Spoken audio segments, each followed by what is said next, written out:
Hello everyone, आज के video में हम लोग एमएसटी सीटी 2020 के प्रीवियस ईयर क्वेश्चंस में structure of atom and nuclei देखेंगे। Structure of an atom and nuclei में जो क्वेश्चंस आए थे वो देखो आप। जैसे कि ये पहला क्वेश्चन मैंने जो लिया है, an electron makes a transition from excited state to the ground state of a hydrogen like atom.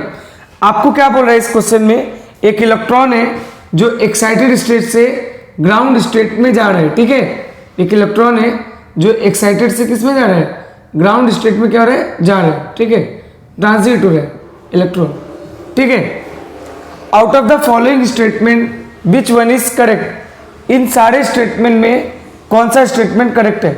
तो सबसे पहले आप एक बात याद रखो, जैसे कि A N is equal to 4 है, ए 3 है, A N is equal to 2 है, A N is equal to 1 है। आप याद रखो, जैसे कि मान लो मैं हाइड्रोजन एटम की बात करूं तो हाइड्रोजन एटम का जो n इज इक्वल टू 1 में जो एनर्जी होता है वो -13.6 इलेक्ट्रॉन वोल्ट होता है टोटल एनर्जी। ठीक है, 2 में कितना होता है -3.4 इलेक्ट्रॉन वोल्ट, और 3 में -1.51 इलेक्ट्रॉन वोल्ट, और 4 में -0.85 इलेक्ट्रॉन वोल्ट। तो क्या अगर आप ऊपर से नीचे आ रहे हो, ट्रांजिट हो रहा है, तो क्या टोटल एनर्जी कम हो रही है। देखो ना, यहाँ -0.85 तो ज़्यादा है, फिर और माइनस हो गया तो कम हो गया ना, और कम हो गया और कम हो गया, तो टोटल क्या होता है, कम होता है। अब मैं आपको एक रिलेशन बताता हूँ, जैसे कि मैं ऐसा बोल सकता हूँ, potential energy by 2 is equal to total energy into negative of kinetic energy.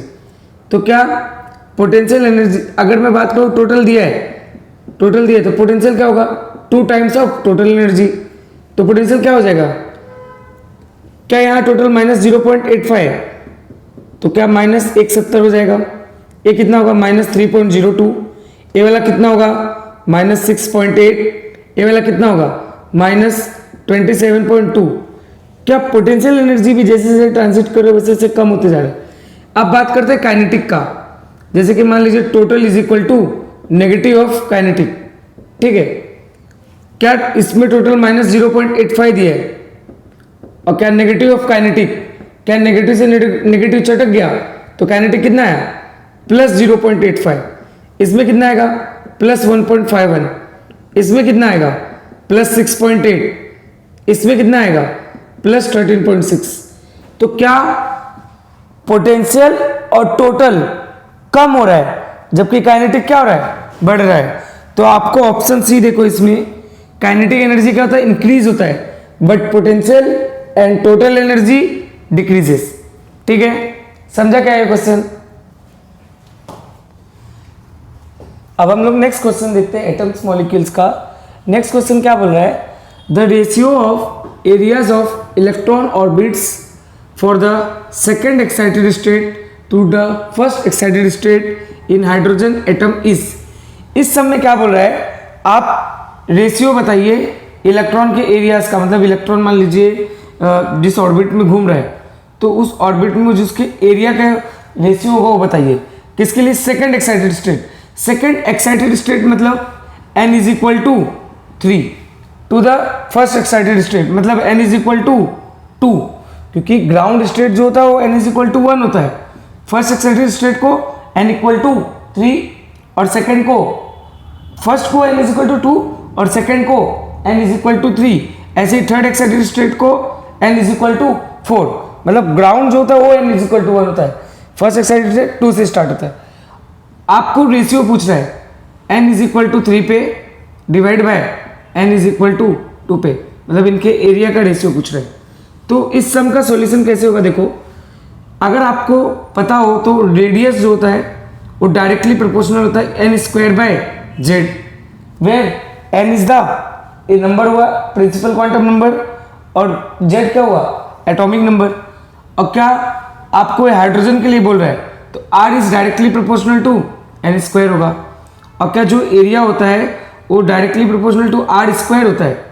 तो क्या एरिया जो होगा, r की वैल्यू यहाँ रखोगे तो क्या एरिया जो होगा r की वैल्यू यहाँ रखो n² का स्क्वायर, तो क्या एरिया जो डायरेक्टली प्रोपोर्शनल टू n⁴ आएगा। अब अपने को किसने बताना है, second excited state to the first excited state, मतलब area n equal to 3 divide by area n equal to 2।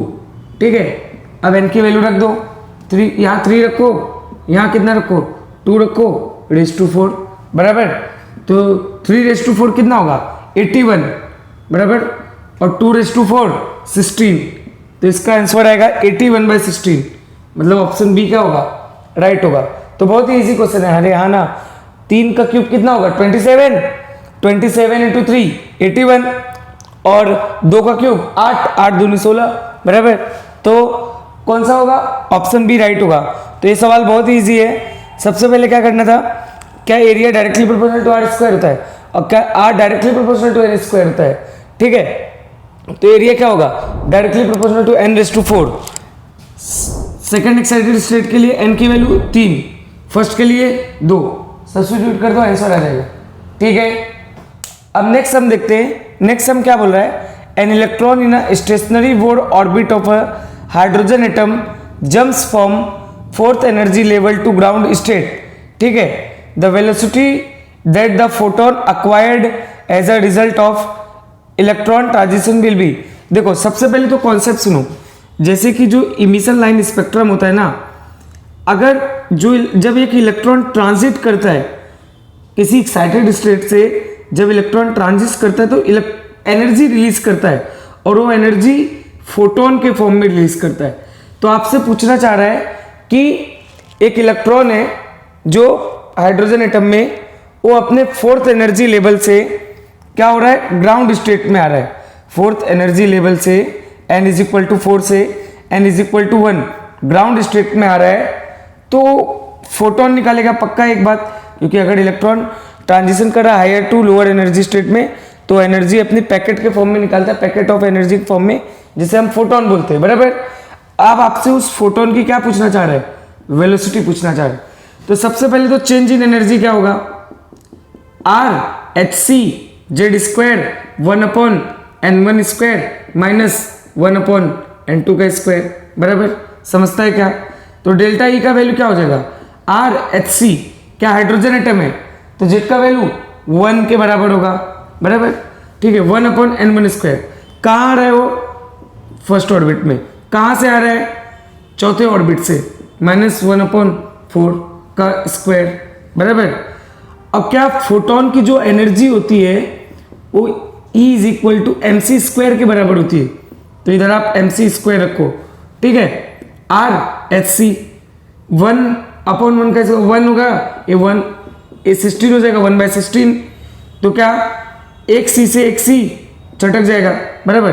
तो C is equal to R H by M, R H by M ना, और ये 16 माइनस 1 कितना होगा 15 divide by 16, तो 15 are H bye क्या answer होगा 15 आर एच बाय 16 एम, मतलब कि ऑप्शन बी क्या है राइट है।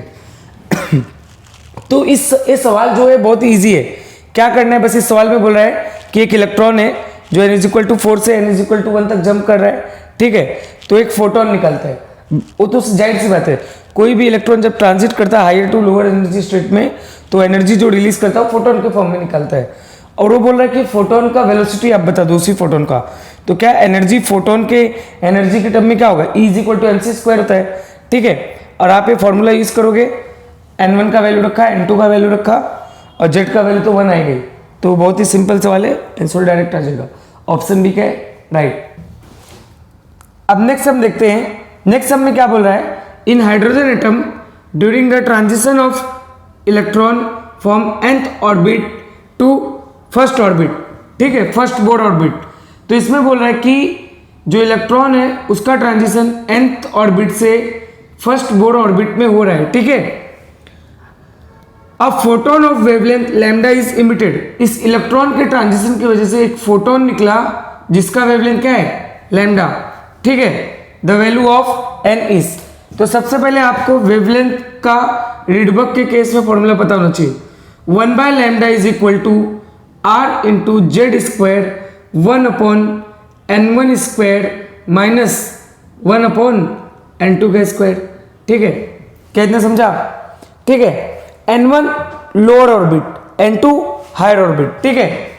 क्या यहाँ हाइड्रोजन एटम है, जेड क्या होता है एटॉमिक नंबर, हाइड्रोजन का एटॉमिक नंबर 1, तो 1 का स्क्वायर क्या होगा 1 होगा, तो 1 by lambda is equal to R into 1 upon n1 कितना है 1 ना, लोअर ऑर्बिट, 1 अपॉन 1 का स्क्वायर मतलब कि इसका आंसर क्या आएगा 1 माइनस n2 क्या है n वैल्यू दी है माइनस 1 अपॉन n का स्क्वायर।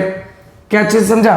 क्या इसको ऐसा लिख सकता हूं 1 upon lambda R is equal to 1 minus 1 by n का स्क्वायर। तो क्या 1 बाय n का square is equal to 1 minus 1 by lambda R बराबर, क्या lambda R is minus 1 divide by lambda R, लिख सकता हूं क्या ऐसा 1 अपॉन n का स्क्वायर। क्या n स्क्वायर अगर आप ऊपर करोगे तो क्या आएगा lambda R divide by lambda R minus 1। अब क्या ये भी स्क्वायर में, तो n is equal to root of lambda n is equal to root of lambda R divide by lambda R minus 1। तो कौन सा ऑप्शन राइट होगा? ऑप्शन सी राइट है बराबर। अब अगर आप कभी कभी अपन जोश में आ जाते और जोश में आने के बाद इसको टिक कर देते भाई ये 1 बाय n स्क्वायर है बराबर, तो सही ऑप्शन सी होगा। ठीक है, अब नेक्स्ट क्वेश्चन देखते हैं क्या बोल रहा है इस क्वेश्चन में। The relation between magnetic moment of revolving electron m and principal quantum number n is. Generally ये क्वेश्चन याद रखना चाहिए, m is directly proportional to n आएगा इसका आंसर। फिर भी मैं आपको बताता हूँ, देखो जैसे कि एक कॉइल है, कॉइल के लिए मैग्नेटिक मोमेंट क्या होगा m is equal to I into A, I into area. ठीक है, एक कॉइल का मैग्नेटिक मोमेंट होता है। ठीक है, अब इस कॉइल में जो करंट, मैं बोल रहा हूँ कि इस कॉइल में मैं इलेक्ट्रॉन को रिवॉल्व करा रहा हूँ, तो इलेक्ट्रॉन का जो करंट आएगा ना वो EV अपॉन 2 पाई आर आएगा। ठीक है, into area, EV upon 2 pi R into area. ठीक है, तो इसको ऐसे भी लिख सकते हो पाई आर स्क्वायर। ठीक है, तो एक आर से एक आर चटक गया, पाई से पाई चटक गया, तो क्या आएगा ये EV आर अपॉन 2। ठीक है, मैग्नेटिक मोमेंट क्या आया EV आर अपॉन 2। अब आप क्या करो, मास कॉमन ले लो, जैसे कि मास ऊपर भी एक मास मानो नीचे भी एक मास मानो। क्या EV are m upon 2m हुआ? क्या MV r को आप एंगुलर मोमेंटम बोलते हो L, तो क्या हो जाएगा MV r, तो E by 2m into L। क्या मैग्नेटिक मोमेंट का फॉर्मूला ही हो गया m is equal to E by 2m into L। और Bohr model, according to Bohr model के हिसाब से क्या होता है angular momentum L is equal to NH upon 2 pi, where n is the integer multiple. इसी को अपन प्रिंसिपल क्वांटम नंबर बोलते हैं बराबर, यही है प्रिंसिपल क्वांटम नंबर। ठीक है, तो क्या m is equal to E upon 2m NH upon 2 pi, तो मतलब m is directly proportional to n, where n is the principal quantum number and m is the magnetic moment. तो option A क्या होगा right होगा। और generally आपको ये याद रखना होता है। ठीक है, जैसे कि जो रेडियस होता है बोर ऑर्बिट का वो प्रोपोर्शनल होता है n स्क्वायर बाय जेड के। ठीक है, जो v होता है v वेलोसिटी वो प्रोपोर्शनल होता है z बाय n, जो एनर्जी होता है वो प्रोपोर्शनल होता है n square by Z square. Generally ये सब रिलेशंस आप डायरेक्टली याद रखो, क्योंकि ये रिलेशन हर साल सीटी में कोई ना कोई इनमें से रिलेशन आना फिक्स है। ठीक है, अब नेक्स्ट सम देखते हैं। नेक्स्ट सम में क्या बोला है, when an electron in hydrogen atom jumps from third excited state to the ground state. Third excited state मतलब n इज इक्वल टू 4 से n इज इक्वल टू 1 में आ रहा है बराबर, ग्राउंड स्टेट में। The de Broglie wavelength associated with the electron become, जो de Broglie wavelength होगा वो क्या होगा? क्या de Broglie wavelength lambda is equal to h by P होता है, h बाय मोमेंटम। क्या मोमेंटम के टर्म में ऐसे लिख सकते हैं √2m इंटू काइनेटिक एनर्जी भी लिख सकते हैं, या फिर इसी का एक फॉर्मूला होगा H/mv, या फिर इसी का एक फॉर्मूला और होगा √2m into Q into accelerated voltage. ठीक है, बट अपने को ये वाला फॉर्मूला यूज़ करना है। ठीक है, अब अगर आपको एनर्जी का फॉर्मूला पता हो तो एनर्जी क्या होता है -13.6 इंटू Z²/n²। अब क्या उनमें भी ये हाइड्रोजन के बारे में बोल रहा है, तो Z की वैल्यू 1 हो जाएगी, तो मतलब -13.6 डिवाइड बाय n², मतलब E जो होता है, एनर्जी जो होता है वो इन्वर्सली प्रोपोर्शनल टू n² होता है। बराबर, क्या ये बात समझता है? तो क्या मैं ऐसा लिख सकता हूँ लैम्डा इज इक्वल टू ऐसे proportional to P is proportional to root of energy, और क्या एनर्जी 1/n² होगा, तो √1/n²। तो 1/n² को निकालोगे बाहर, रूट निकालोगे तो क्या 1/n आएगा, और क्या n ऊपर जाएगा ना 1/n, तो lambda is directly proportional to n। बराबर, तो क्या होगा लैम्डा 1। अब आपसे इसका रेशियो पूछा है, डी ब्रोगली वेवलेंथ कितना हो जाएगा, तो लैम्डा 1 डिवाइड बाय लैम्डा 4 का रेशियो आपको बताना है, तो क्या डायरेक्टली प्रोपोर्शनल है वो। तो n की वैल्यू फर्स्ट कितना है, इसमें ग्राउंड स्टेट में 1 और इसमें थर्ड एक्साइटेड स्टेट में 4, तो आंसर क्या आ जाएगा 1/4। तो राइट क्या होगा ऑप्शन सी। सर ये एक्चुअली ज़्यादा कठिन सम नहीं है, बस इसमें ध्यान रखना है कि आपको रिलेशन समझ में आना चाहिए। Lambda inversely proportional to P है, इन्वर्सली प्रोपोर्शनल टू √E हो जाएगा, inversely proportional to √1/n²। √1/n² बाहर आएगा तो 1/n हो जाएगा, और अगर देखा जाए तो 1/n ऊपर जाएगा, डायरेक्टली प्रोपोर्शनल टू n, मतलब डायरेक्ट इसका आंसर भी बता सकते हैं, बस ये रिलेशन थोड़ा सा समझ में आना चाहिए। ठीक है, अब नेक्स्ट हम देखते हैं। नेक्स्ट सम में क्या बोला है, in hydrogen atom the product of the angular momentum and the linear momentum of the electron is proportional to.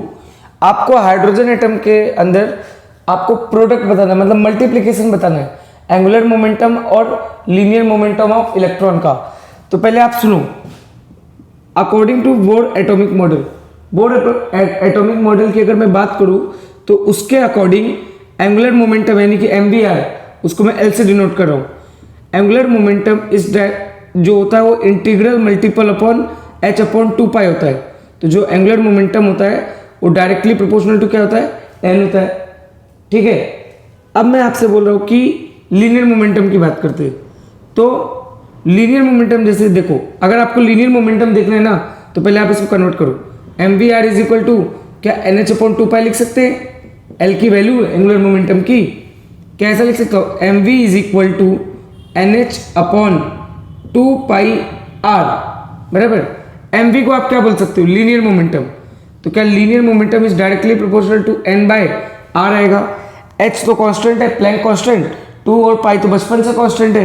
बराबर, तो क्या P is directly proportional to n, r का वैल्यू क्या होगा n²/z।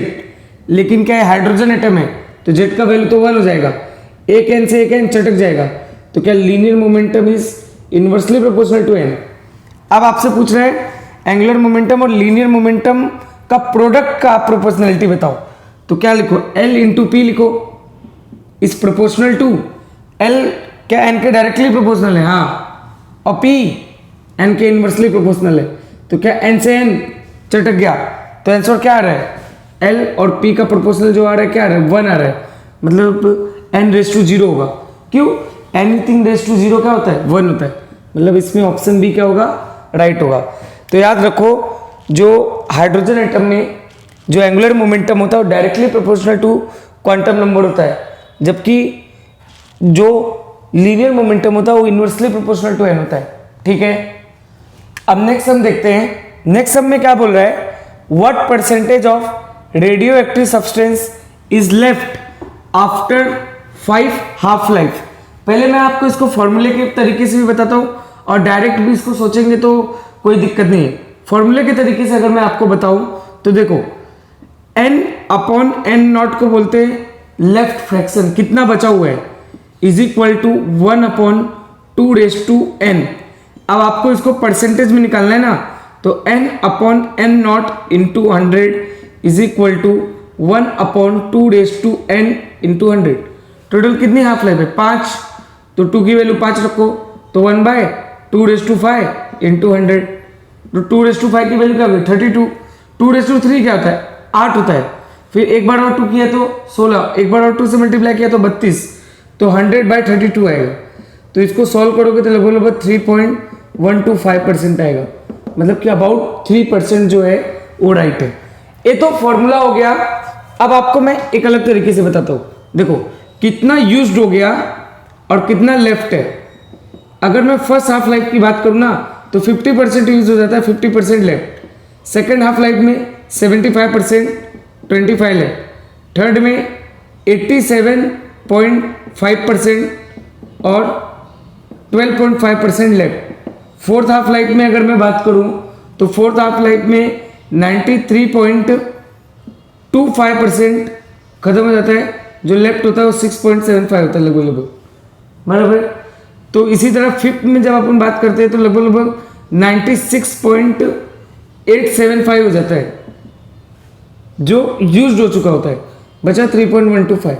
तो अगर आप ये डायरेक्ट भी याद रख लो तो ही अच्छा है। कभी कभी क्या होता है अपने को फॉर्मूला नहीं याद आता है, तो अपन डायरेक्ट भी याद रखेंगे तो कोई दिक्कत नहीं है, ठीक है। तो इसका आंसर आप डायरेक्ट टिक कर सकते हो, ऑप्शन सी, ठीक है। अब नेक्स्ट क्वेश्चन देखते हैं। नेक्स्ट क्वेश्चन क्या बोला है? In the hydrogen spectrum the series of lines obtain in the ultraviolet reason.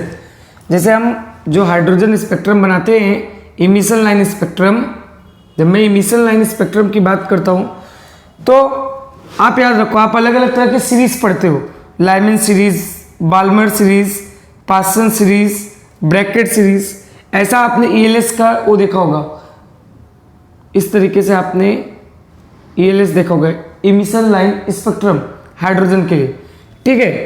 तो जो लाइमन सीरीज होती है ना, लाइमन सीरीज हमेशा UV लाइट में रहता है, UV लाइट में, मतलब कि ऑप्शन डी इसमें राइट है, ठीक है। सर बाकी सबका आप बता दो। बाल्मर सीरीज जो होती है वो विजिबल लाइट में होती है, बराबर। और जो पास्चन वगैरह रखता है, पास्चन हो गया, ब्रैकेट हो गया, पीफंड हो गया, ये सब इंफ्रारेड रीजन में होता है, बराबर। तो अगर आपको हो सकता है सिटी में ऐसा सवाल पूछा है 2020 में, हो सकता है 22 में आपको कुछ अलग तरीके का सवाल पूछे, हो सकता है बाल्मर का पूछ ले, हो सकता है पास्चन और ब्रैकेट का पूछ ले, बराबर। तो लाइमन का जो होता है वो अल्ट्रावायलेट रीजन होता है, ठीक है। तो ऑप्शन डी क्या होगा? राइट होगा।